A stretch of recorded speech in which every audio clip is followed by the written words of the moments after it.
తీసుకోము, మీరు చెప్పింది కేంద్రం చెప్పినట్టుగా విదేశీ బొగ్గు తీసుకుంటే ధర ఎక్కువ అవుతుంది, మాకు అవసరం లేదు అని చెప్పి సింగరేణి వాడుతున్నాం. కానీ నిజమే కేంద్రం కనుక కఠినంగా అమలు చేస్తే వాళ్ళు ఇచ్చిన నిబంధన విదేశీ బొగ్గు తేవాల్సి వస్తుంది. మరి తేవాల్సి వచ్చినప్పుడు తప్పకుండా పోర్ట్లకు దగ్గర అదే ఉంటుంది.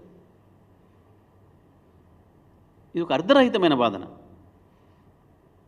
ఇంకొకటి, ఫ్లై యాష్ అక్కడ పెట్టినా ఆ ఫ్లై యాష్ను డిస్పోజల్ చేయాలంటే ఇక్కడ ఫ్యాక్టరీలో రావాల్సిందే.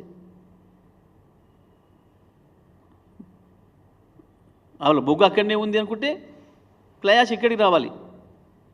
ఇవాళ ఇక్కడే ఉంది కాబట్టి ఈజీ ఉంది డిస్పోజల్ కూడా. ఎట్లా చూసినా ఇబ్బంది లేదు. వీటన్నిటికి మించి ఇంకొక వైపు దానిపైన చర్చ జరుగుతున్నప్పుడు కేసీఆర్ గారు ఇంకొకటి మెగా పవర్ ప్లాంట్ మనం నిర్మాణం చేయాలి, అల్ట్రా మెగా పవర్ ప్లాంట్ 4000 మెగావాట్లతో నేను చెప్పి చర్చ చేస్తున్నప్పుడు నేను కూడా రిక్వెస్ట్ చేసిన, వెనుకబడ్డ జిల్లాకు సంబంధించిన మంత్రిగా, సార్ మా జిల్లాలో ప్రభుత్వం నుంచి వచ్చిన ఒక్క భారీ ప్రాజెక్టు లేదు, ఒక పరిశ్రమ లేదు, ఈ అవకాశం మాకు ఇస్తే, ఎందుకంటే ఇన్ని అవకాశాలు మాకు ఇక్కడ ఉన్నాయి, ఒక పవర్ ప్లాంట్ పెట్టడానికి కావాల్సిన అన్ని వసతులు ఇక్కడ ఉన్నాయి, ఇక్కడ అవకాశం ఇస్తే మా జిల్లా కూడా బాగుపడుతుంది, ఇది మా అందరి కోరిక, మా ప్రజల కోరిక అని చెప్పి నేను వారిని రిక్వెస్ట్ చేసిన. ముందు మహబూబ్నగర్లో పెడదామని ఆలోచన చేశాను. ఎందుకంటే అక్కడ రాయచూరు పవర్ ప్లాంట్ ఉంది, మహబూబ్నగర్ జిల్లాను ఆనుకొని కర్ణాటకలో. అక్కడ పవర్ ప్లాంట్ ఉంది అంటే మిగతా అన్ని అనుకూలమైన అంశాలు ఉన్నట్లు కదా, అక్కడ ఒకసారి ప్రయత్నం చేద్దామని చేశారు. చేస్తే దురదృష్టవశాత్తు అక్కడ భూమి అందుబాటులో లేకపోవడం జరిగింది. వెనుకబడ్డ ప్రాంతాల్లో కూడా అభివృద్ధిని సమానంగా తీసుకురావడం అనేది ఒక విజనరీ ప్రభుత్వంకు ఉండే లక్షణం. ఇవాళ మనం చూస్తున్నాం దేశవ్యాప్తంగా, ప్రపంచవ్యాప్తంగా ఆయా దేశాలు కావచ్చు, ఆయా రాష్ట్రాలు కావచ్చు, అభివృద్ధి విషయంలో ప్రాంతాలలో తేడా వస్తే ఏం జరుగుతుందో మనం చూస్తున్నాం. మరి ఇటువంటి సందర్భంలో మొత్తం 70 ఏళ్ల నుంచి వెళ్ళి అనాదరణకు గురై, నిరాదరణకు గురై నాశనమైన వ్యవసాయం ఒకవైపు, సాగునీళ్ళు పక్కన పెడితే కనీసం తాగునీళ్ళు లేక ఫ్లోరైడ్తో నాశనం అయిపోతున్న జిల్లా, ఒక్క పరిశ్రమ అనేది లేక, ప్రభుత్వం నుంచి ప్రోత్సాహం లేక, ఉపాధి అవకాశాలు లేకపోయిన జిల్లా, మరి అక్కడ ఒక పెద్ద పవర్ ప్లాంట్ తేవడం అనేది అది ఒక ఆర్థిక అభివృద్ధి కేంద్రం మాకు.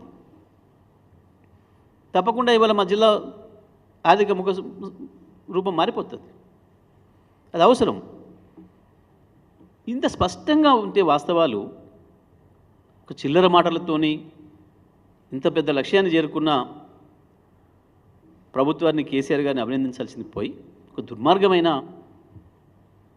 ఆధారం లేని, అర్ధరహితమైన ఆరోపణలు చేస్తూ వారు ఈ చర్య చేస్తూ ఉన్నారు. ఇంకొకటి కూడా ఇదే సందర్భంలో, ఓపెన్ టెండర్లలో పిలిస్తే తక్కువకు వచ్చేది, బిహెచ్ఎల్కు నామినేషన్ ఇవ్వడం వల్ల మనకి ఏదో నష్టమైంది అని మాట్లాడారు. నేను దీనికి సాక్ష్యాలతో సహా నిరూపించిన. ఏదైతే Kothagudem super critical thermal power station మనం కొత్తగా నిర్మాణం చేసినామో, దాన్ని ఆ రోజుకు మనం ఇచ్చింది 3800 కోట్ల రూపాయలకు, 3810 కోట్ల రూపాయలకు బిహెచ్ఎల్కి ఇచ్చినాం నామినేషన్ పైన. అదే సమయంలో ఆంధ్రప్రదేశ్ ప్రభుత్వం పక్కనే ఉన్న Vijayawada Narla Tatarao power station stage 8 or 7 ఉంది, అక్కడ కూడా ఒకటి ప్రారంభం చేసారు వాళ్ళు అదే సమయంలో. దాన్ని కూడా వాళ్ళు బిహెచ్ఎల్కి నామినేషన్ పైన ఇచ్చిండ్రు. 2 భాగాలు చేసి బీటీజీ అనే భాగాన్నేమో 2000 కోట్ల రూపాయలకి నామినేషన్ పైన ఇచ్చి, మిగతా భాగాన్ని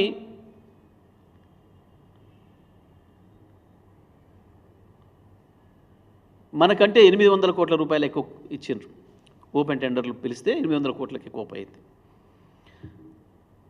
మళ్ళీ అదే సందర్భంలో కృష్ణపట్నంలో దామోదరం సంజయబాయ పవర్ ప్లాంట్లో అక్కడే ఒకటి ప్రారంభం చేసిండ్రు, అదే కెపాసిటీతో 800 మెగావాట్లతోని. అక్కడిచ్చింది బీటీజీని బిహెచ్ఎల్కి ఇచ్చారు నామినేషన్ బేస్ మీద, అదే 2000 కోట్లకి, 2307 కోట్లకి. మిగతా పని బీఓపీ పనిని 3000 కోట్లకి ఇచ్చారు. దాదాపు 1150 కోట్లు ఎక్కువకి ఇచ్చారు. తెలంగాణ కంటే. మరి బీహెచ్ఏలకు